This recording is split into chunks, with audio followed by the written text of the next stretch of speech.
যুক্তরাষ্ট্রের ওয়াশিংটনে এক আলোচনার পর ইসরায়েল ও লেবানন শর্ত সাপেক্ষে যুদ্ধবিরতিতে সম্মত হয়েছে।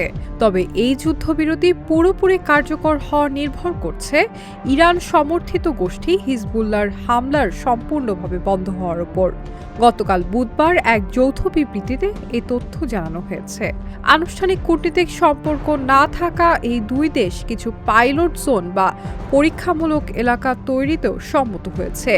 এসব এলাকায় কোনো অরাষ্ট্রীয় পক্ষ বা সশস্ত্র গোষ্ঠী থাকতে পারবে না। শুধু লেবাননের সশস্ত্র বাহিনী এলাকাগুলোর একক নিয়ন্ত্রণ নেবে।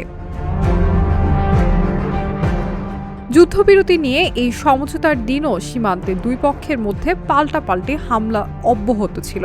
হিজবুল্লাহ জানিয়েছে তারা ইসরায়েলি সেনাদের লক্ষ্য করে হামলা চালিয়েছে।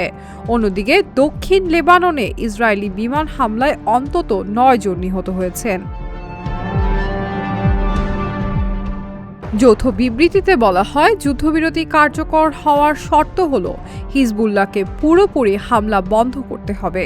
সেই সঙ্গে দক্ষিণ লেবানন থেকে এই গোষ্ঠীর সদস্যদের সরিয়ে নিতে হবে।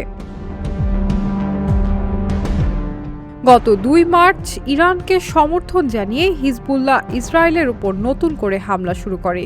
এ সংঘাত ছড়িয়ে পড়ার পর ওয়াশিংটনের বৈঠকটি ছিল লেবানন ও ইসরায়েলি কূটনীতিকদের মধ্যে চতুর্থ দফার সরাসরি আলোচনা। যৌথ বিবৃতিতে বলা হয়েছে, একটি পূর্ণাঙ্গ চুক্তিতে পৌঁছানোর পর ২ জুনের পর দুই পক্ষ আবারও পরবর্তী দফার আলোচনায় বসবে। Shine Alam Chowdhury, Dhaka journal.